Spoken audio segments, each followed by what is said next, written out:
Chinese troops mass on Hong Kong border. Google has a deeper relationship with Huawei than we thought.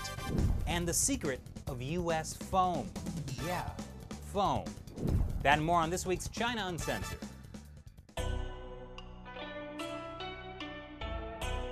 This is China Uncensored. I'm Chris Chappell. This week's China news headlines. First up, Hong Kong. I've got good news and bad news for Hong Kong. The good news, the U.S. government is keeping an eye on the situation. The bad news is the situation is that Chinese troops may be massing on the border. What do we know about this alleged troop buildup on the border? Well, this is coming from a White House official who wanted to remain anonymous, telling journalists that they have evidence that perhaps there is a congregation, a buildup of Chinese troops, PLA, or armed police on the border with Hong Kong. We don't know the numbers, and we don't know, the nature of this buildup, if it is in fact a buildup.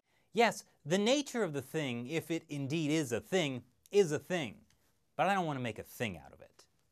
Speaking of the People's Liberation Army, yesterday, August 1st, was their birthday. The PLA is 92 years old. Happy belated. And to celebrate, the PLA has been releasing videos on social media, including this one from the PLA's Hong Kong garrison, which seems to show soldiers blowing up innocent cars, yelling in Cantonese, and running anti-riot drills against unarmed civilians. Lots of anti-riot drills. It's almost like they're trying to send a message. But Hong Kong protesters may not even need to be worried about the Chinese military, they just need to worry about cops.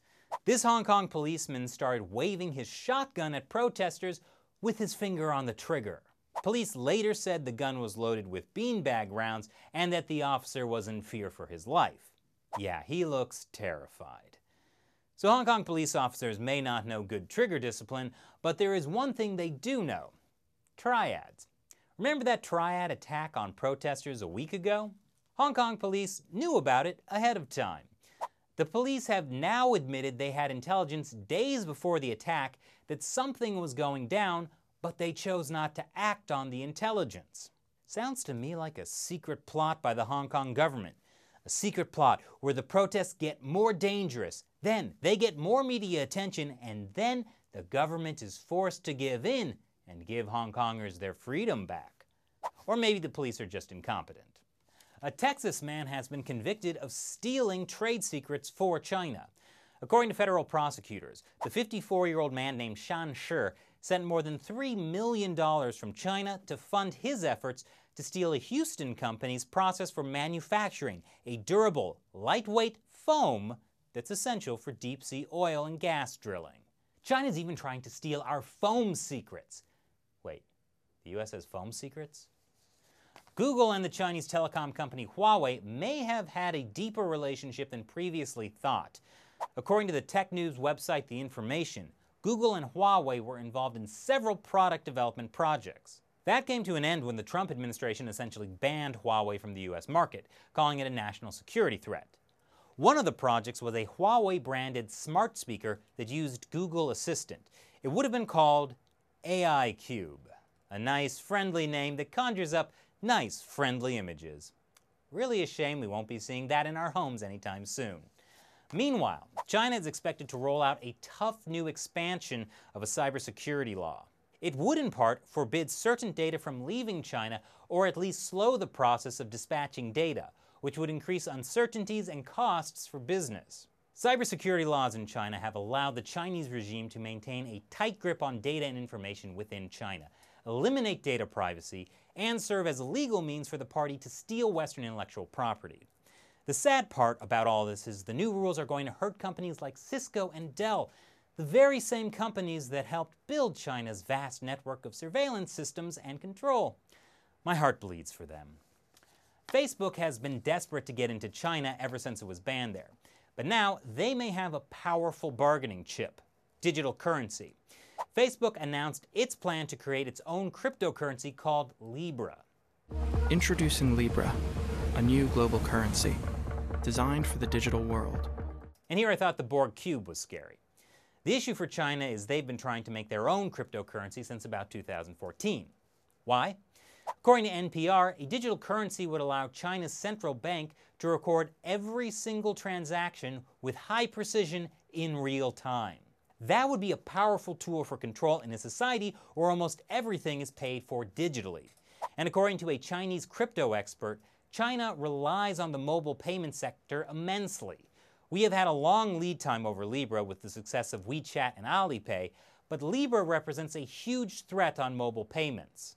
Facebook says Libra will be ready by 2020, and since Facebook has 2.4 billion users, more than double the users of China's WeChat, it could seriously rival China's global cryptocurrency ambitions. And that's exactly how Facebook is framing Libra, at least to the US government. In this statement to the House Financial Services Committee, David Marcus, the man behind Libra, said, "I believe that if America does not lead innovation in the digital currency and payments area, others will." But considering Facebook founder Mark Zuckerberg was so desperate to get Facebook in China that he asked Chinese President Xi Jinping to name his firstborn daughter, who knows how he'll leverage Libra to get access to that sweet, sweet China market. Now on to human rights. In a violation of all our human rights, Reuters has started making puns. In a sign of the times, China is banning Arabic and Muslim symbols on signs. Of course, the real victims here aren't groaning readers, it's Chinese Muslims. The Chinese Communist Party has launched a massive campaign to sinicize the religion. Sinicizing mainly involves rounding up Muslims and putting them in brainwashing camps to rid them of their culture and make them love the Communist Party. And while there was evidence that more than 1 million people were in those concentration camps, concentrating on how much they love the Communist Party, that is, most of them have been released, according to China. Yet, a spokeswoman for the US State Department said there was no evidence to support the assertion. China is banning individual travel permits to Taiwan. That could cost the Taiwanese economy up to $900 million. The Chinese Communist Party considers Taiwan a breakaway province that they vow to retake by force if necessary. But since the US just made a $2 billion weapons deal with Taiwan, taking the island by force seems less of a sure thing. Good thing they're also trying to take over the island with economic force, using tourism to either reward or punish Taiwan, depending on Taiwan's stance. Despite the banning of individual travel permits from mainland China, the Taiwan government said it would spend an additional 3.6 billion new Taiwan dollars in the fourth quarter of the year on promoting tourism. And may I just say to the Taiwan Board of Tourism that if you really want to reach Americans, consider spending your tourism dollars here at China Uncensored. We accept cash, Bitcoin, and Libra. Meanwhile, Chinese Foreign Minister Wang Yi is saying there's major progress on South China Sea Code of Conduct talks. This is the South China Sea. China claims this giant part of it, which upsets all these countries. China and those ASEAN countries are now holding talks on how to resolve territorial disputes. I assume using more words than just mine. And that's it for this week's China News headlines. And now it's time for me to answer a question from one of you, a fan who supports China Uncensored with $1 or more per episode by contributing through Patreon. Ania Kafka asks, "This interview with Taiyang Ho got me thinking. Have you heard about the Flash Drives for Freedom initiative, and what do you think of it?" Taiyang Ho was the former North Korean diplomat who defected. We published an interview with him earlier this week. Great question. Yes, I learned about the Flash Drives for Freedom project at the Oslo Freedom Forum, where we interviewed Taiyang Ho. It's fairly memorable. Apparently, USBs are a major way people share information in North Korea. So defectors have been smuggling in USB drives with information to counter propaganda from the Korean state. It's a lot more effective than that time I tried to smuggle a China Uncensored USB drive to China via balloon.